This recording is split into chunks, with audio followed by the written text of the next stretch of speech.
En el salón del trono del castillo de Praga, un hombre se pudría en vida. Sus manos temblaban mientras sostenía una copa vacía, pero sus labios se movían como si bebiera. Hablaba con alguien que nadie más podía ver. Reía cuando no había motivos, lloraba por un dolor que parecía devorarle las entrañas. Era el 15 de marzo de 1471, y Carlos IX de Bohemia había perdido más que un reino. Había perdido el alma. Dicen que el cuerpo no miente, y el de Carlos contaba una historia de culpa tan profunda que había carcomido su razón desde adentro. Su cabello se había vuelto blanco en apenas 3 años, y su mirada era la de un hombre que había cruzado una línea de la que no hay retorno. Esa noche, cuando los criados lo encontraron muerto en su trono, tenía una sonrisa en el rostro. Junto a él, una silla pequeña, del tamaño de un niño, con un plato intacto. El rey que había sacrificado todo para salvar su reino, había muerto conversando con el fantasma de lo que más amaba. Para entender cómo llegó hasta ahí, hay que volver a una época cuando aún creía que el amor de un padre podía salvar al mundo. Carlos IX de Bohemia nació en 1439 en el castillo de Karlstein, en el corazón de un reino fracturado por las guerras husitas.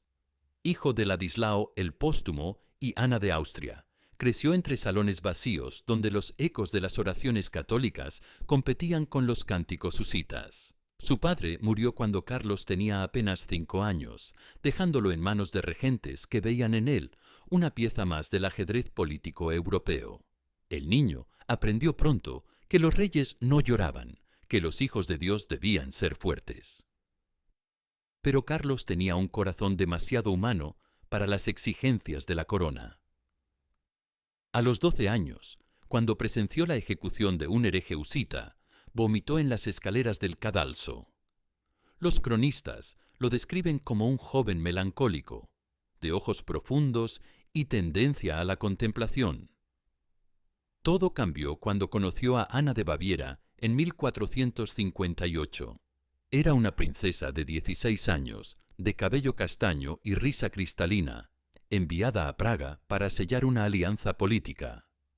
Carlos se enamoró con la desesperación de quien encuentra agua en el desierto. Ana fue su ancla en un mundo que se desmoronaba. Mientras Bohemia se desangraba en conflictos religiosos, Carlos encontraba paz en los brazos de su mujer. Ella le dio lo que la corona nunca pudo: una razón para ser feliz. En 1461, Ana le dio algo más: un hijo.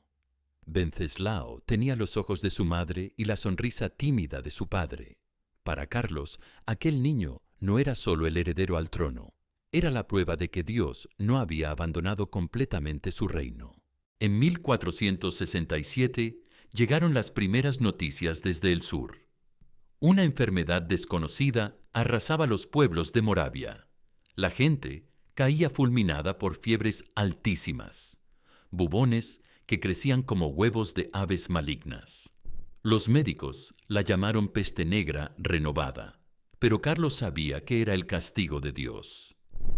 Carlos envió médicos, organizó ayuda, rezó en la capilla de Santa Vito con desesperación, pero la peste no entiende de oraciones. En el invierno de 1468 comenzó a trepar hacia Praga como una araña negra tejiendo muerte.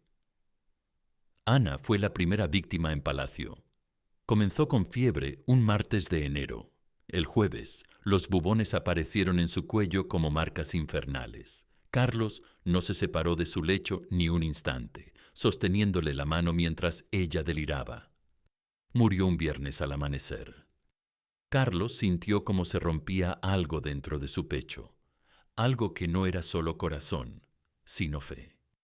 Si Dios permitía que la peste se llevara a los inocentes, entonces no había justicia en el cielo. Los cortesanos lo encontraron acunando el cadáver de su esposa. Durante el funeral, Carlos no lloró. Permaneció erguido como una estatua de sal, con Wenceslao de la mano, prometiéndole en silencio que nunca más perdería a alguien querido. En los meses siguientes, la enfermedad se extendió por Praga como tinta sobre papel. Los médicos reales confesaron su impotencia. Los sacerdotes multiplicaron las misas, pero ni las oraciones parecían detener el avance de la muerte. Carlos se refugió en su papel de padre. Wenceslao, que tenía ya 7 años, se había convertido en el centro de su universo. El rey canceló audiencias para enseñarle latín. Convirtió los aposentos reales en un refugio donde padre e hijo vivían, como si el mundo exterior no existiera. Pero cada mañana, cuando Carlos se asomaba a las ventanas del castillo, veía las columnas de humo de las piras funerarias elevándose hacia un cielo sordo a los lamentos de Bohemia. Maestro Fausto llegó una noche de febrero de 1469 envuelto en una capa negra y cargando un baúl lleno de libros prohibidos. Alto, delgado, de barba plateada y ojos que parecían haber visto demasiado. Decía venir de Constantinopla, donde había estudiado en las bibliotecas que los turcos aún no habían quemado. Carlos, desesperado, ordenó que lo recibieran. Cualquier esperanza, por remota que fuera, merecía ser escuchada. El alquimista se presentó con una reverencia perfecta y una sonrisa que no llegaba a los ojos. Había oído hablar de la tragedia que azotaba Bohemia.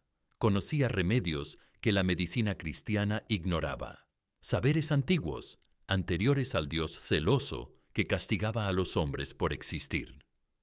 Fausto examinó los informes médicos, consultó cartas astrales que desplegó sobre la mesa del consejo como mapas de territorios infernales. Después de 3 días encerrado en la biblioteca real, emergió con un diagnóstico que heló la sangre del rey.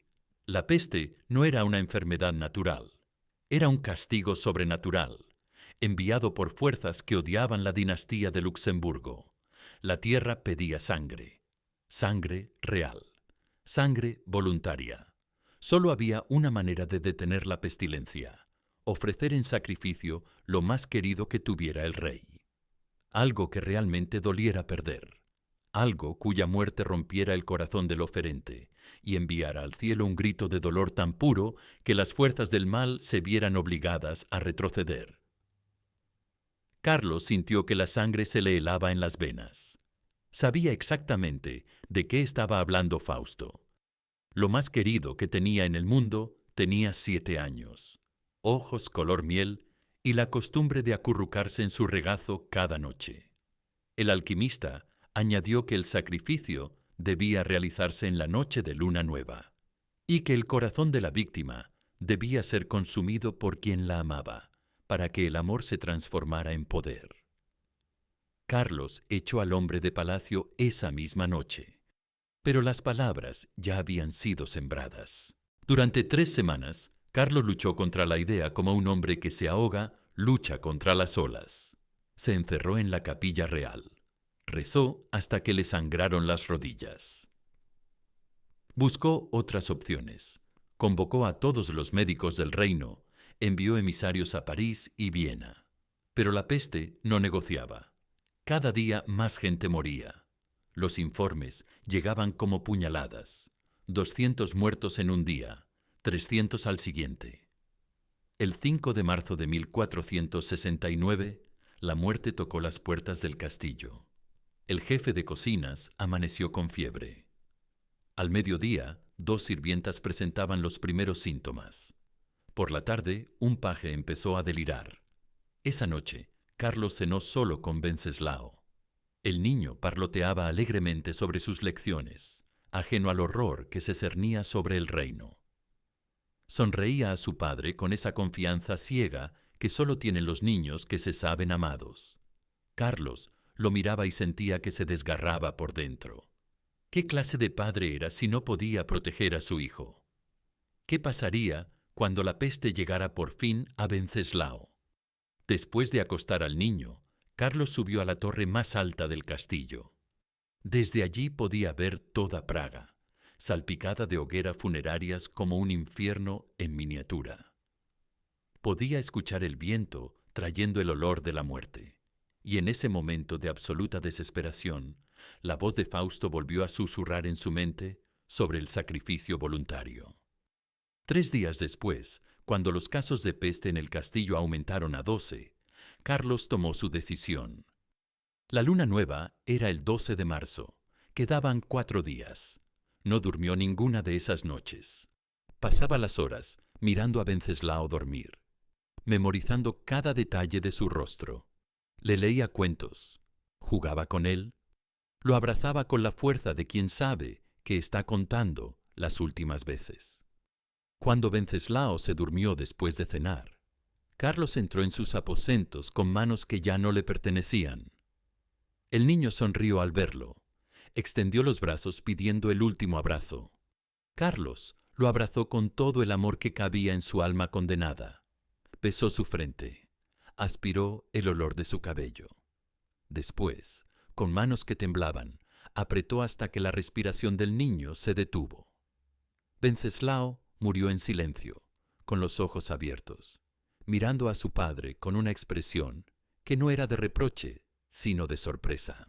A medianoche, Carlos bajó a las cocinas con el cuerpo de Wenceslao en brazos. Había despedido a toda la servidumbre, enviado a los guardias a sus cuarteles. No habría testigos. El fuego de los hornos seguía encendido, proyectando sombras danzantes.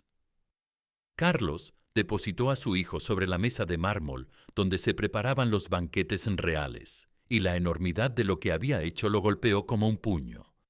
Pero no podía detenerse. Si la muerte de Wenceslao no servía para nada, entonces había asesinado a su propio hijo sin motivo. Tenía que completar el ritual. Con manos temblorosas tomó un cuchillo de carnicero. Cada corte era una oración invertida, cada gota de sangre una lágrima que no se atrevía a derramar. El corazón de Wenceslao era pequeño, del tamaño de un puño cerrado. Aún estaba tibio cuando Carlos lo colocó en una bandeja de plata, rodeándolo de las hierbas que Fausto había especificado.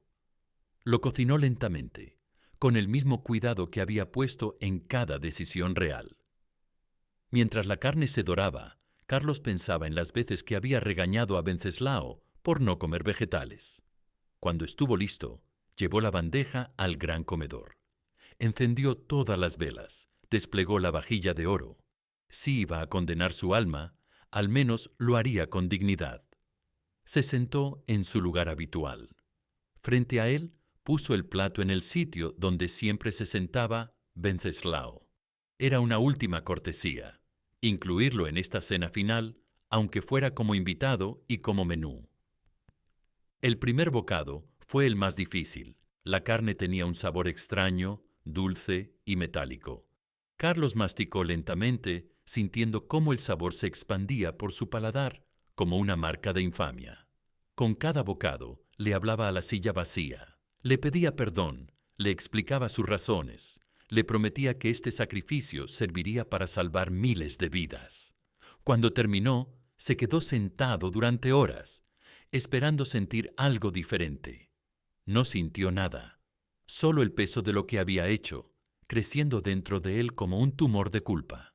Y entonces, cuando el primer rayo de sol entró por los ventanales, Carlos creyó escuchar una risa infantil, la risa de Wenceslao resonando en los pasillos vacíos. Los primeros signos de que el sacrificio había funcionado llegaron 3 días después. Los informes de nuevos casos de peste comenzaron a disminuir. Las muertes ya no seguían el ritmo implacable de las semanas anteriores. Carlos debería haber sentido alivio. Pero en su lugar, algo más oscuro había echado raíces en su mente. Comenzó a ver a Wenceslao por los rincones. Al principio fueron destellos en su visión periférica. Una sombra infantil corriendo por los pasillos. Carlos corría a buscarla, pero siempre llegaba demasiado tarde. Después empezó a escuchar su voz. Wenceslao lo llamaba desde habitaciones cerradas, desde torres abandonadas. Carlos corría cada vez que la escuchaba, atravesaba pasillos como un poseso, derribaba puertas. Pero Wenceslao siempre estaba un paso más allá. Los pocos cortesanos que quedaban comenzaron a susurrar. Decían que el rey había perdido la razón, que perseguía fantasmas.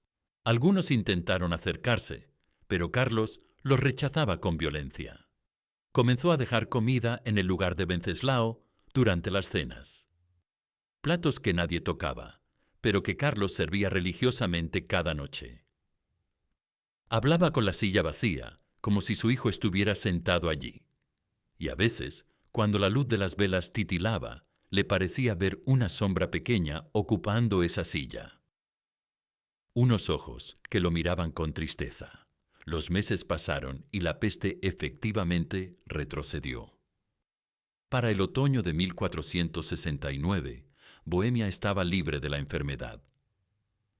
Los súbditos celebraron. Las iglesias organizaron misas de acción de gracias. Ninguno sabía el precio que se había pagado. Carlos ya no salía de palacio, ya no recibía embajadores, ya no firmaba decretos. Su mundo se había reducido a los pasillos del castillo y a la búsqueda eterna de un perdón que sabía que no merecía. Cada noche recorría las habitaciones vacías llamando a su hijo. Y algunas veces le parecía que Venceslao le respondía. El último día de Carlos IX llegó sin avisar. Era el 15 de marzo de 1471. Habían pasado 2 años desde el sacrificio, 2 años durante los cuales había deambulado por su castillo como un fantasma en busca de otro fantasma. Esa mañana despertó con la certeza de que algo había cambiado, y por primera vez en meses, cuando llamó a Venceslao, obtuvo una respuesta clara. La voz provenía del salón del trono. Corrió hacia allí con el corazón martilleándole en el pecho. Cuando empujó las pesadas puertas, vio algo que le robó el aliento. Venceslao estaba sentado en el trono real. No era una sombra ni un destello. Era él, real como la luz que entraba por los ventanales. Tenía el mismo aspecto que el día de su muerte. 7 años, ojos color miel, la sonrisa tímida. Carlos se acercó lentamente, temiendo que el movimiento hiciera desaparecer la visión. Se arrodilló frente al trono como había hecho tantas veces cuando Venceslao era pequeño. Venceslao le dijo que nunca se había ido, que siempre había estado allí, esperándolo, para que pudiera venir con él. Carlos le dijo que no podía ir, que había hecho algo terrible. El niño bajó del trono y se acercó. Cuando puso sus pequeñas manos en las mejillas de Carlos, éstas se sintieron reales, cálidas. Le dijo que ya sabía lo que había hecho, que ya lo había perdonado, que sabía que lo amaba. Carlos sollozó que había estado equivocado. El niño asintió. Sí, había estado equivocado, pero eso no significaba que no lo amara. Venceslao le susurró que descansara, que ya había sufrido suficiente. Carlos cerró los ojos y sintió cómo la vida se escapaba de su cuerpo. Pero esta vez no tuvo miedo. Esta vez no estaba solo. Cuando los criados lo encontraron al día siguiente, Carlos IX yacía en el suelo del salón del trono, con una sonrisa en el rostro. A su lado habían colocado una silla pequeña, con un plato intacto. La muerte de Carlos IX fue oficialmente atribuida a una fiebre repentina. Los médicos certificaron que había fallecido por causas naturales. Nadie mencionó las extrañas circunstancias, ni los rumores sobre voces infantiles en pasillos vacíos. La habitación donde murió fue sellada. Los nuevos gobernantes ordenaron que nadie entrara jamás al salón del trono. Pero los criados contaban historias perturbadoras, risas de niño desde el interior, sombras que se movían tras las ventanas. El maestro Fausto desapareció la misma noche. Su habitación fue encontrada vacía. Solo quedaba un pergamino quemado. El pacto está cumplido. Sin heredero legítimo, Bohemia se sumió en una guerra civil que duró décadas. Los nobles se disputaron la corona con saña, cada batalla añadiendo más sangre a una tierra que ya había bebido demasiada. Irónicamente, la peste regresó 5 años después, más devastadora que antes. Los campos se volvieron estériles. Las cosechas fallaron. Como si la tierra misma cobrara venganza por la sangre inocente derramada.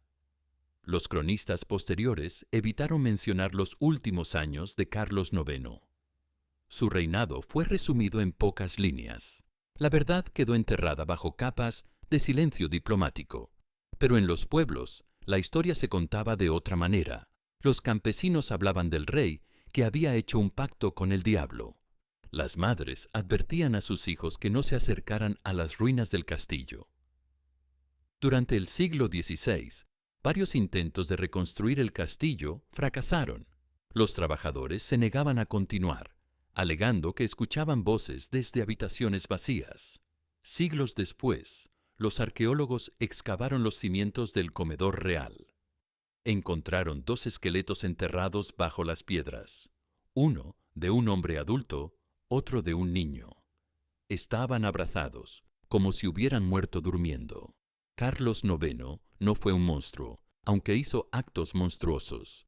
Fue un hombre que confundió el amor con la posesión, la desesperación con la fe. Un padre que mató a su hijo para salvarlo. Su historia se convirtió en leyenda, luego en advertencia. En las cortes europeas posteriores, cuando un rey mostraba obsesión paterna extrema, los consejeros murmuraban: «Cuidado, no vaya a ser otro Carlos IX». Esta es la historia de un rey que devoró a su propio hijo y murió enloquecido por la culpa. Pero también es la historia de todos los que han sacrificado lo humano en el altar de lo político, de todos los que han llamado amor a lo que era obsesión. Porque en los pasillos del poder, donde las coronas pesan más que los corazones, aún resuenan los ecos de aquella noche maldita. Aún se escucha el llanto de los inocentes sacrificados por la ambición de los poderosos. Y aún hoy, cuando los líderes toman decisiones que afectan a millones, cuando sacrifican a los débiles en nombre del bien común, el fantasma de Carlos IX les susurra: «¿Esto también lo haces por amor?». Porque no hay nada más peligroso que un amor sin límites, en manos de un poder sin control. No hay nada más destructivo que un corazón que se cree con derecho a decidir quién vive y quién muere.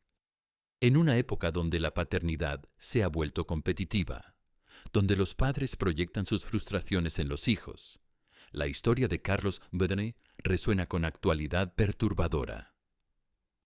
¿Cuántos padres modernos sacrifican la felicidad de sus hijos en el altar de sus propias expectativas? Si esta historia te ha estremecido, si algo se revela ante la idea de que el amor pueda justificar lo injustificable, entonces has entendido la lección que Carlos IX pagó con su alma. Comparte esta historia, recuérdala.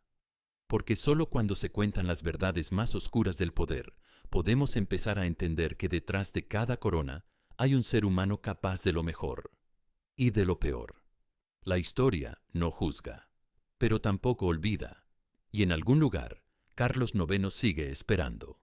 Esperando que alguien entienda que no fue el poder lo que lo corrompió, sino el amor llevado hasta sus últimas consecuencias. Y quizás, cuando entendamos eso, podremos empezar a perdonarlo, como su hijo lo perdonó. Como todos, necesitamos ser perdonados por los errores que cometemos en nombre del amor. Esta fue la historia de Carlos IX de Bohemia, el rey que devoró a su propio hijo para salvar el reino, y murió enloquecido por la culpa. Una historia que nos recuerda que los monstruos más terribles no nacen del odio, sino del amor corrompido por el poder y la desesperación.